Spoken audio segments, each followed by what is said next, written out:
In the 60s, Eastside High School is one of the most successful schools in Paterson, New Jersey. Joe is a teacher in this school, and his class adores him because he teaches important things with kindness but also fun competitions. One morning, his class is interrupted by fellow teacher Frank, who tells him they're holding a meeting of the union executive board without them. Furious, Joe bursts into the meeting and yells at everyone for not supporting his reform ideas and always giving up as soon as the local government asks them to keep things quiet. Tired of Joe's behavior, the board agrees to transfer him to another school. 20 years later, Eastside High has deteriorated to the point where it's called a cauldron of violence. The building itself has lost its shine, and the students don't know the meaning of good behavior. Bullying and violence are in every hall, they don't listen to teachers and even beat them up when they try to intervene, and illegal substances and arms are dealt as if they were candy. Most of the students can't pass the minimum basic skills test, and this is bad news for Mayor Bodman, who doesn't want to lose the school to state administration because it'll cost him the election.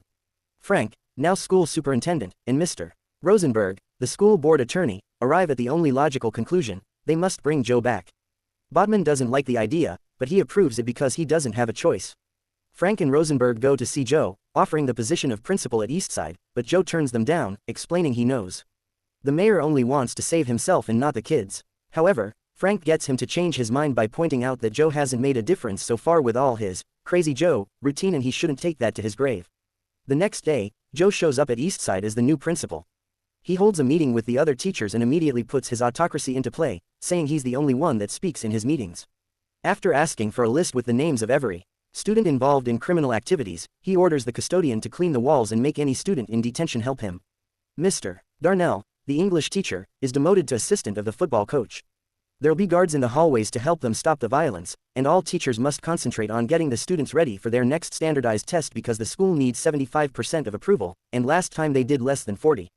Next, Joe calls for a school assembly, where all the troublemakers from the list are put on stage. When Joe comes over, he bumps into Kanisha, who is happy to see him because he used to be her elementary school principal. Joe gets on the stage and asks for silence, but nobody pays attention to him, and the troublemakers laugh when he asks them to sing the school song. Seeing them as incorrigible, Joe decides to expel all the troublemakers, promising the rest of the kids that nobody will bother them anymore. Security takes all the students off the stage, and this is enough to make everyone else calm down. Especially when Joe tells them they could be next if they don't study hard. In the afternoon, Joe has a meeting with all the parents. Liana, the mother of one of the expelled kids, is furious about what happened, and many parents support her. But Joe doesn't give in and offers a speech about a few bad apples spoiling the entire basket. He explains he expelled 300 kids to save 2,700 and that he promised God he would save this school. This speech earns him the support of almost every parent, but Liana stays angry. The following day, Joe comes to school to find a kid waiting for him. Sams was expelled and now tries to tell Joe he made a mistake because he didn't do anything, but Joe knows he's lying and takes him to the roof with him. He calls Sams a coward for not telling his parents he was expelled and tells him consuming those illegal substances will kill him, so if he wants to die this badly, he should jump. Sams obviously refuses and promises he'll do better, and Joe accepts to give him a second chance, but if he messes up again, he'll be out for good. During lunch, Joe goes from table to table hearing what the students have to say and offering some advice. He's happy to see Ray is wearing a suit, which sets an excellent example, unlike Sams and his friends who dress sloppily. When he notices them bothering a girl, Joe makes them stand up and calls out their clothes choice in front of everyone, then asks them to sing the school song. He also reminds the entire room that nobody should move during the school song, so when Darnell bends over to pick up some trash, Joe sends him to his office. The boys don't know the lyrics anyway, causing Joe to give them detention and inform everyone that from now on, they all should be ready to sing the school song on command or there'll be consequences. Afterward, Joe goes to see the music teacher Elliot to tell her about the new rule. Elliot accepts it, but she'll teach the school song after they're done training for an incoming choir concert in New York. The kids are practicing Mozart, and Elliot would like their work to be respected. She calls out Joe, saying he doesn't like other adults standing up to him, and Joe reacts by firing her and canceling the concert so the students can concentrate on the incoming test.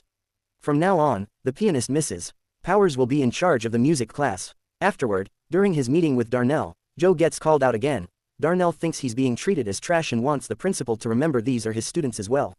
This ends up with Darnell getting suspended. Vice Principal Joan tries to make Joe see reason, explaining Darnell is more than just a coach and that nobody understands what Joe is doing, but Joe responds that's exactly how he likes it. The day of the practice test comes and all the students feel it the best they can as the teachers keep a close eye on them.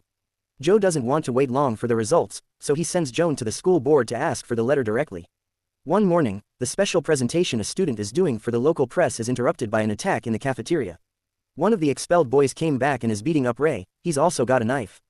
Joe quickly catches him and wonders how he got in. Security tells him someone must have let him in from the inside. At that moment, Joe decides all school doors will be locked and chained. Sometime later, Joe finds Kanisha feeling upset. She's a smart girl but her grades haven't been good since she lost a place to live because her mother doesn't want her. Determined to help, Joe takes Joan to see Kanisha's mother at her home. The mother explains she had Kanisha when she was a teenager, so she had to drop her normal life to work. Nowadays she's trying to get clean, but that puts her in an awful state of mind.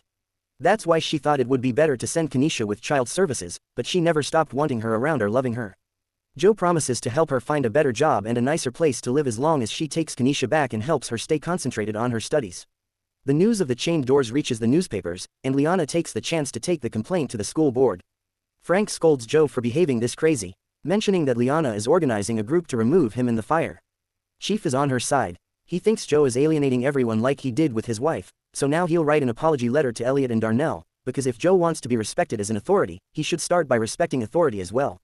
Darnell is reinstated, but the problems aren't over yet. The fire chief shows up at the school with the press, so Joe gets him to leave while threatening him with a bat. Joan tries to express her concerns over this attitude, but as usual, she's ignored. To Joe's disappointment, the next time he sees Ray is when the boy comes to say goodbye because he can't stay in this school anymore. Later, Joe finds Sam's and his friends goofing around in the bathroom. He makes them sing the school song and is shocked to hear a beautiful rendition done in the style of a church choir. The boys admit it was Powers that taught them this, so Joe goes to see her to congratulate her and ask her to teach everyone this version of the song from now on. The results of the practice test arrive and Joe is disappointed to see they only scored 33%. He calls all the teachers to the gym and tells them their inefficiency is to blame for these poor results, so they have to work harder. Joe wants to start a tutoring program and an extra course on remedial reading on Saturdays, but a teacher points out it's hard to make the kids come on weekends. His plan is that they'll go to every student's house and talk to their parents to get them involved, perhaps even invite them to come too if they don't know how to read. The following weeks, teachers and students work hard to get ready for the test, and Joe's as involved with his students as possible. This is still not enough for Liana, who together with the fire chief goes to talk directly to Bodman.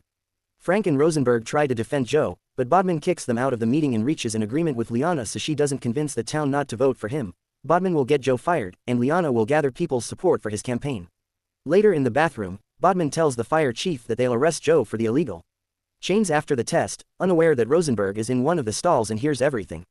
Rosenberg informs Frank of this and they go to warn Joe, who quickly comes up with a plan.